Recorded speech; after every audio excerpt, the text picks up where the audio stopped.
Have you ever wanted to create your own logo? One that actually looks professional, but without paying a designer? Well, today I'll show you exactly how to make your own stunning logo using Canva, completely for free and in just a few minutes. First, open Canva.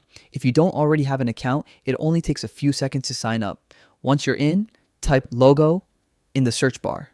This will open thousands of ready-made logo templates designed for every kind of brand, from sleek, minimal styles to bold and colorful ones. Now comes the fun part, choosing your template. Pick one that feels close to your brand's vibe. Don't worry about getting it perfect. You'll customize it next. Once your template is open, start customizing. You can change the text, adjust colors, experiment with fonts, or replace icons. Try uploading your own symbols or images to make it uniquely yours.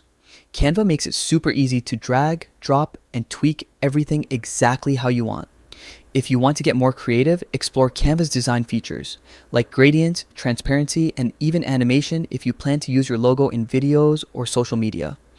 These small details can make your design stand out and feel truly professional. When you're happy with your logo, it's time to download it. Click the Share or Download button on the top right and choose the file type you need. PNG is usually best for logos. You can even save it with a transparent background for flexible use across your brand materials. And that's it. You've just created your very own custom logo. No expensive software, no design degree needed. Now you can use it to build your brand identity everywhere, from your website to your social media profiles. If you found this tutorial helpful, give it a try right after watching. You'll be amazed at how quickly you can bring your brand vision to life with Canva.